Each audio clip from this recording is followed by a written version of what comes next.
అతడితో వివాహేతర సంబంధం పెట్టుకున్న ఓ మహిళ అతడి మోజులో పడి కట్టుకున్న భర్తను కడతేర్చింది.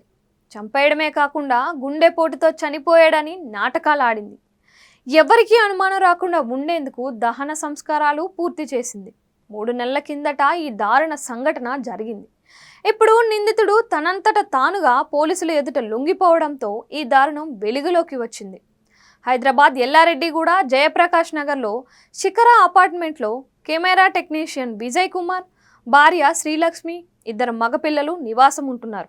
పిల్లల్లో ఒకరు 9 ఏళ్ళు, మరొకరు 8 ఏళ్ల వయసు ఉన్నారు.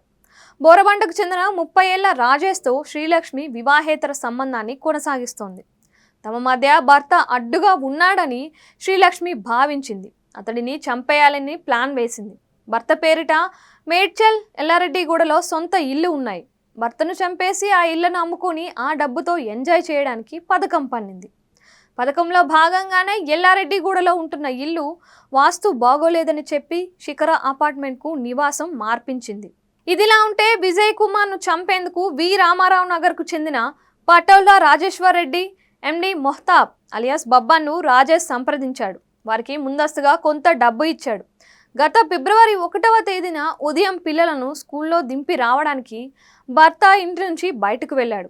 అదే అదునుగా రాజేశ్వర్ రెడ్డి బబ్బన్లను శ్రీలక్ష్మి ఇంటికి పిలిపించుకుంది. వారిద్దరిని బాత్రూంలో దాచిపెట్టింది. భర్త ఇంటికి రాగానే తలుపులు మూసేసి బాత్రూమ్ గొల్లెం తీసింది. వారిద్దరూ బయటకు వచ్చి విజయ్ కుమార్ తలపై డంబెల్స్తో కొట్టి గొంతు నులిమి చంపేశారు. మృతదేహాన్ని బాత్రూంలో పడేసి వెళ్ళిపోయారు. బాత్రూంకి వెళ్ళిన భర్తకు గుండెపోటు వచ్చి గోడ తలకు తగిలి చనిపోయాడు అని అందరినీ నమ్మించింది శ్రీలక్ష్మి. అదే రోజున చుట్టుపక్కలకు కబురు పంపించింది. శ్రీనగర్ కాలనీలోని శ్మశాన వాటికలో దహన సంస్కారాలు పూర్తి చేసింది. నిజానికి మృతుడి కుటుంబంలో చనిపోయిన వారిని పూడ్చి పెడతారు. విజయ్ కుమార్ మృతదేహానికి మాత్రం దహన సంస్కారాలు చేయడం కూడా కుట్రలో భాగమే. ఆధారాలు దొరకకూడదు అనే ఆమె అలా చేసినట్లు తెలిపింది. అయితే విజయ్ కుమార్ది గుండెపోటు మరణం కాదని, తామే హత్య చేశామని రాజేశ్వర్ రెడ్డి స్వయంగా పోలీసులకు తెలిపాడు.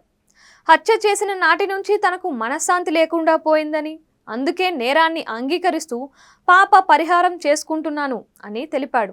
రాజేశ్వర్ రెడ్డి ఇచ్చిన సమాచారంతో శ్రీలక్ష్మి, రాజేష్, బబ్బన్ను పోలీసులు అరెస్ట్ చేశారు. హత్య కేసుతో పాటు సాక్ష్యాలు లేకుండా చేసినందుకు సెక్షన్ 302, 201 కింద కేసు నమోదు చేశామని తెలిపారు.